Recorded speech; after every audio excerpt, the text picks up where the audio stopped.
In this video, I am going to share 6 important quotes by Eckhart Tolle to go beyond the mind and the mind created suffering.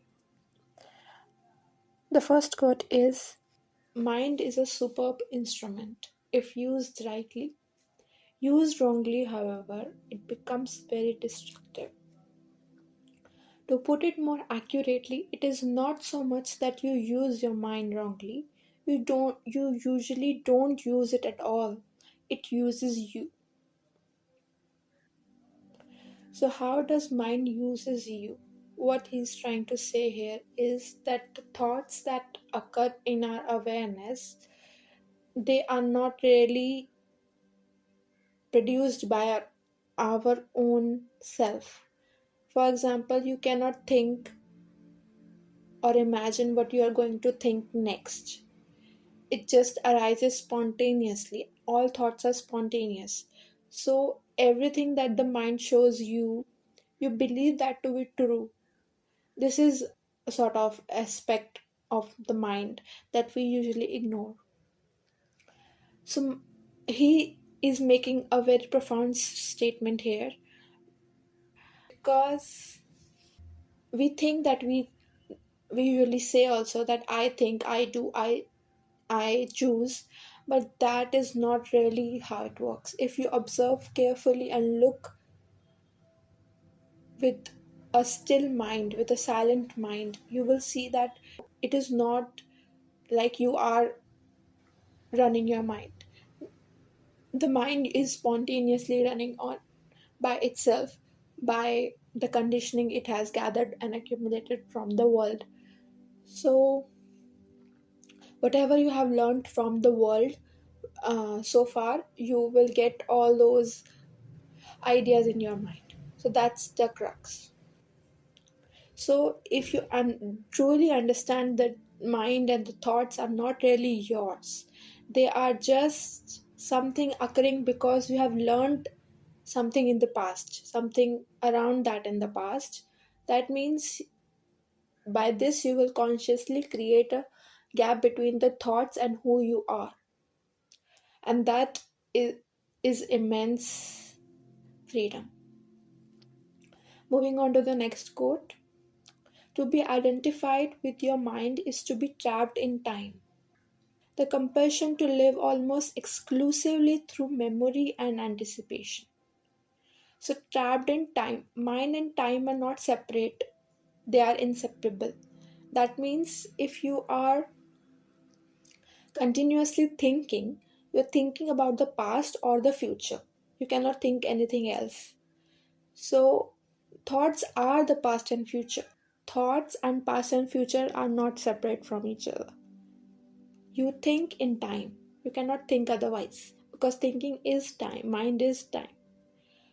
So, if you are identified with the mind, that means you are only thinking about the past and future, and that is the cause of suffering. So, there is a compulsion, there is no choice there. You are compulsively living. That means when you recognize that you are compulsively living, that means you find that there is a another way to live as well, that is a conscious way of living. So at that time you will find that there is a choice, that you can think or not think at a given moment of time. So that's freedom. The third quote is: when you are present, you can allow the mind to be as it is without getting entangled in it. The mind in itself is a wonderful tool. This function sets in when you seek yourself in it and mistake it for who you are. So when you are totally focused on the now, your total complete attention is on the now, you can allow the mind to be as it is. You can allow the thoughts to occur, but you are not attached to it, you're not entangled with it. That means the thoughts are occurring, yes, but you do not identify with them, you do not find yourself in them. You don't say that I am thinking, but you recognize that the thinking happens on its own, and I am watching or witnessing those thoughts are just coming in my mind, however negative or positive they are not yours. Thoughts are just a result of the past food, that means the past knowledge you have consumed, right?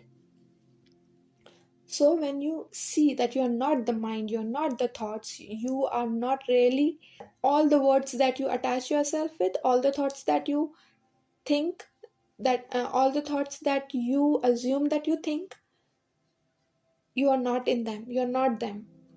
They are just something from the past. It is not true right now. Right now you are free as you are. This is the truth. So see the truth as it is. How will you see that? By seeing the reality of mind, by realizing that mind and thoughts are not really true right now. Thoughts are only true if you believe in them. If you do not believe in the thoughts, if you do not believe that past has happened, the past has no power over you. Quite literally, there is no thing that can make you believe but apart from yourself. You are believing in your suffering. You are believing that I should be attached to this. There's something in you that wants suffering, and if you recognize that, if you see that, yes, there's something in me that wants suffering, that is the mind, that is pleasure to be attached with the past. If you see it as it is and do not judge it, you will find that there is a lot of space around it. You are not no longer attached with it. Okay, so the fourth quote is, whenever you are able to observe your mind, you are no longer trapped in it. So, observation is the key here. When you observe the mind completely, being in the present, being still, and unwaveringly, you are present totally, completely, then only then you realize that the mind is moving.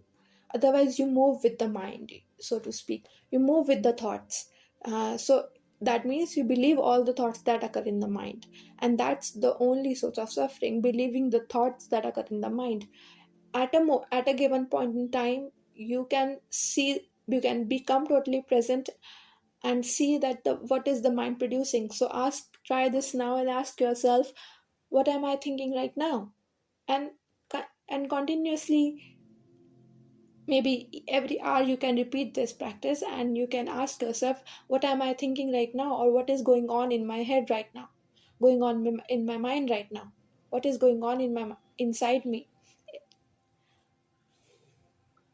So the watching or observation is the key here.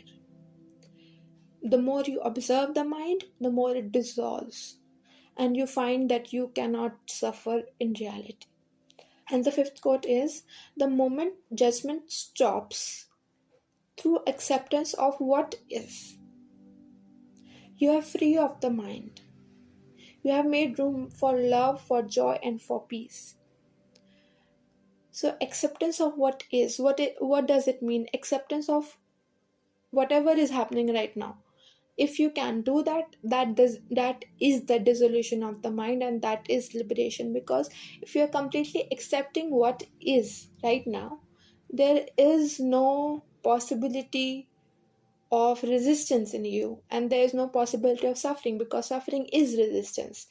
Every kind of suffering is a form of resistance, because you are not accepting life as it is. You're not accepting what is as it is. You might find that quite a radical thought, but it is very close to truth.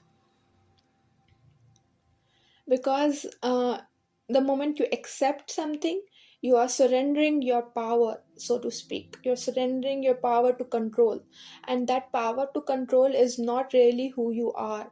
It is the mind energy. It is the mind that is making you think that you need to control things, but in reality you cannot control anything.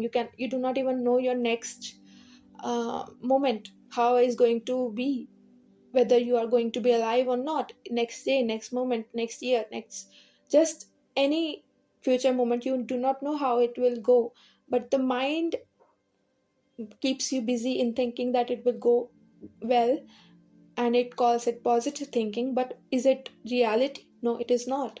So the reality that you need to see, that the mind is producing all these thoughts of fear, of judgment, of criticizing others and hating myself and things like that. All these things are just mind stuff. These are all thoughts,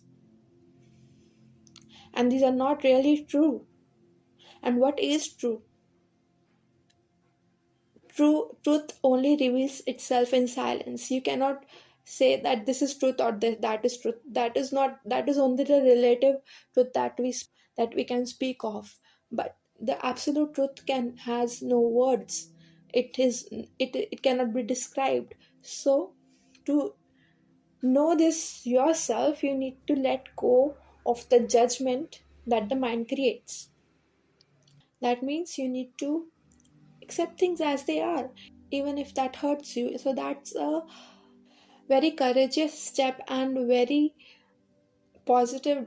You are taking a very radical step towards freedom and truth. If you accept something, you can transcend it. So the last quote for this video is, awareness is the greatest agent for change. That means if you're aware of your mind, you can change your mind. If you're aware of your thoughts, you can change your thoughts. If you're aware of something, anything that is, you can change it, you can modify it, you can improve it, you can go beyond it.